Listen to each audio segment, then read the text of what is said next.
So అంటే ఇదే అంశం పైన అంటే ఒకవైపు అయితే మరి హరీష్ రావు అంటే రైతు రుణమాఫీ జరిగితే ఏకంగా అమరవీరుల స్తూపం దగ్గరనే రాజీనామా లేఖను అక్కడ విడుదల చేయడం జరిగింది. అంటే అది స్పీకర్ ఫార్మేట్లో చేయలేదు, కానీ అది ఒక ఎత్తుగడగా భావిస్తున్నారా, లేకపోతే నిజంగా రాజీనామా చేస్తారా? ఇప్పుడు మరి రైతు రుణమాఫీ 3 విడతలుగా చేయబోతున్నారు అంటే ఇది వాస్తవంగా ఆర్థిక లేబీతో ఉన్న రాష్ట్రం కాబట్టి సాధ్యం కాదు అని చెప్పేసి బీఆర్ఎస్ నాయకులు ఆరోపణలు గుప్పించిన నేపథ్యం ఉంది. మరి ఇప్పుడున్న పరిస్థితులలో కేసీఆర్ కూడా ఇప్పుడు మింగడుబడని పరిస్థితి ఏర్పడిందని చెప్పేసి కూడా అనుకోవచ్చు. ఈ నేపథ్యంలో మరి ఇదే అంశం పైన మనతో మాట్లాడేందుకు మనతో పాటు ఉన్నారు కాకతీయ యూనివర్సిటీ ప్రొఫెసర్ కూరపాటి వెంకటనారాయణ గారు ఉన్నారు. సార్ నమస్తే. సార్ నమస్తే. నమస్తే సంపత్ గారు. సార్ అంటే ఈ పరిణామాన్ని ఎట్లా అర్థం చేసుకోవచ్చు? అంటే ఇప్పుడు హరీష్ రావు అయితే ఏకంగా ఈ రైతు రుణమాఫీ పైన అమరవీరుల స్తూపం దగ్గరికి వచ్చి అయితే రాజీనామా లేఖను కూడా విడుదల చేసి వెళ్ళడం జరిగింది. ఇది ఎట్లా అర్థం చేసుకోవచ్చు సార్? ఈ రుణమాఫీ పైన మీ స్పందన ఏంటి సార్? రుణమాఫీ అనేది కేసీఆర్ వచ్చి అది 10 ఏళ్ల కాలంలో 2 సార్లు అనౌన్స్ చేసిండు. మొదటి విడతలో అది 1,00,000 అని చెప్పి సంవత్సరం తర్వాత ఒక 25%, మళ్ళీ సంవత్సరం తర్వాత 25%, అట్లా 4 సంవత్సరాలు ఆ ₹1,00,000 విడతలు చేయడం వల్ల రైతులకు ఆ 4 సంవత్సరాల వడ్డీ భారం పెరిగి వడ్డీ ఇచ్చినటువంటి ₹1,00,000 కింద వడ్డీ కింద పోయి ప్రజలు చాలా రైతులు బాగా నష్టపోయింది మొదటి తరఫు. రెండవసారి కూడా మళ్ళీ 1,00,000 చేస్తారని చెప్పి అది కేవలం 50,000 వరకు వేసిండు. అది కూడా 3 ఏళ్ల తర్వాత వేసిండు. వాళ్ళకు కూడా మళ్ళీ ₹1,00,000 వడ్డీ అయ్యి కూడా పాపం చాలా సఫర్ అయ్యిండ్రు. అది కేవలం మోసపూరితమైనటువంటి ఎత్తుగడగా ఓట్లు వేయించుకోవడం చేసింది, కానీ అలా నిజాయితీ లేదని తేలిపోయింది. ఎందుకంటే వడ్డీలు కట్టి రైతులు పాపం చాలా ఇబ్బందులు పడ్డారు. కాబట్టి ఇవాళ కాంగ్రెస్ సరే 1,00,000 కాదు 2,00,000 దట్టు ఈయన ఎప్పటి నుంచి అయితే రుణమాఫీ చేయలేదు, అది 2018 నుంచి కూడా మేము ఇస్తామని చెప్పి వాళ్ళు అనౌన్స్ చేయడం అనేది నిజంగా కూడా రైతులకు ఎంతో ఊరటనిచ్చింది. అది అయితే ఇప్పటికే దాదాపు 7.5 లక్షల కోట్ల అప్పు చేసిపోయినారు వాళ్ళు. మొత్తం బొందల ఊబిలో దించిపోయినారు హరీష్ రావును కేసీఆర్.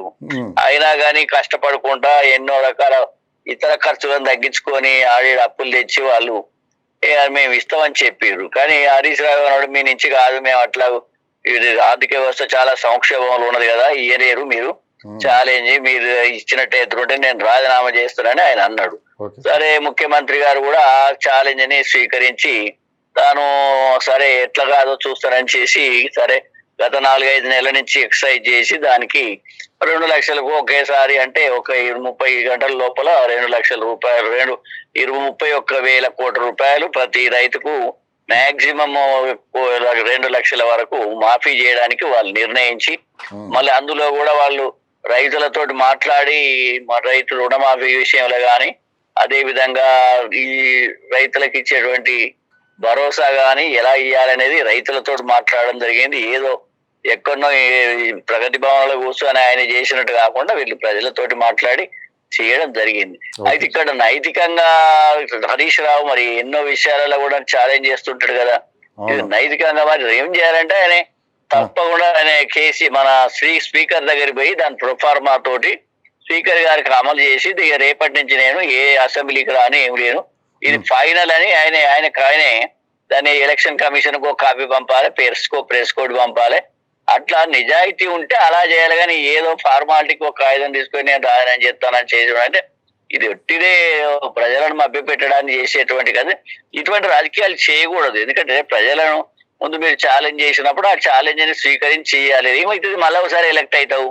కాబట్టి ఇది ఒట్టిగానే తూతూ మంత్రం లెక్క చేయడం అనేది కరెక్ట్ కాదు. అంటే మనం ఇట్లా అబద్ధాలు ఆడితే ఇట్లా మనం అబద్ధాలు ఆడితే సమాజం కూడా అట్లే అబద్ధాలు ఆడుతుంది. కాబట్టి మనం ఒక రాజకీయంగా ఎదిగిన వాళ్ళం, మనం నిజాయితీగా ఉండాలి. ఆ ఛాలెంజ్ చేయడం అనేది తొందరపాటు. ఎందుకు చేయరు వాళ్ళు? మీరు చేసినట్టు 4 ఏళ్ళు 10 ఏళ్ళు దాకా పెండింగ్ లో పెట్టి వాళ్ళు చేస్తారేమనుకుంటే మీ అలవాటు వాళ్ళకి లేదనేది ఇప్పుడు తేలిపోయింది. కాబట్టి ఇప్పటికైనా హరీష్ రావు సరే ఉన్న పార్టీలో కొంచెం అది ఎంతో కొంత మాట వచ్చిన వాడు, సరే ప్రజల సమస్యలు తెలుసుకున్నవాడు, కానీ సరే వాళ్ళ మామ కంట్రోల్లో ఉండి ఆయన కూడా ఖరాబ్ అయిపోయాడు. ఇప్పటికైనా నిజాలు మాట్లాడాలి, నిజం ఆయన చెప్పిన ప్రకారం చేయాలి. గవర్నమెంట్ ను ఒట్టిగానే నిందించడం మానివేయాలి. దానికి నిందించడం, మేమైతే ఇట్లా చేద్దాం అట్లా చేద్దాం అని చెప్పి మీరు చేస్తే బట్టిగా కదా 8,000 మంది రైతులు చచ్చిపోయారు మీ పీరియడ్ లా. తర్వాత ఎంత వడ్డీలు కట్టి వాళ్ళు క్రిసిల్ రేటింగ్ పడిపోయింది, ఆ వడ్డీలు పుట్టని పరిస్థితికి వచ్చింది. అవును. కాబట్టి వాళ్ళ 2 లక్షలకు ఒకేసారి మాఫీ చేయడం అనేది ఒక అభినందనీయం, చాలా మనం హర్షించదగిన విషయం. ఓకే. కానీ కాంగ్రెస్ వాళ్ళు దీనికంటే ఎక్కువ ఇన్పుట్ సబ్సిడీ ఇచ్చి వాళ్ళకి ఇచ్చేటువంటి విత్తనాల మీద గానీ, ఫెర్టిలైజర్ మీద గానీ, ఉమ్. అదే రకంగా ఈ డ్రిప్ ఇరిగేషన్ మీద అది ఇచ్చేటుంటే నిజమైన రైతుకు న్యాయం జరుగుతుంది. సరే, ఇదేదో వాగ్దానం చేసేది కాబట్టి ఏనియండి, కానీ ఇప్పటి నుంచి రుణమాఫీ అనేది ఇలా కాకుండా ఆల్ ఇన్పుట్స్ అనేటివి 50-25% సబ్సిడీ ఇచ్చినట్టు ప్రొడక్షన్ కాస్ట్ తగ్గుతుంది, రైతులకు భారం తగ్గుతుంది, ఎవరికి అందరు రైతులకు కూడా లాభం జరుగుతుందని నేను ప్రజల పక్షాన, ఎందుకంటే గత 30 ఏళ్ల నుంచి రైతుల సమస్యల మీద మేము అధ్యయనం చేస్తున్నాం, ఉద్యమాలు చేస్తున్నాం. కాబట్టి ఈ విషయాన్ని ముఖ్యమంత్రి, మంత్రి మండలి ఆలోచించాలి. తప్పకుండా ఈ ఇన్పుట్ సబ్సిడీ అనేది మళ్ళీ ప్రారంభించాలని నేను కోరుతా ఉన్నాను. Okay sir, thank you sir, thank you. Thank you.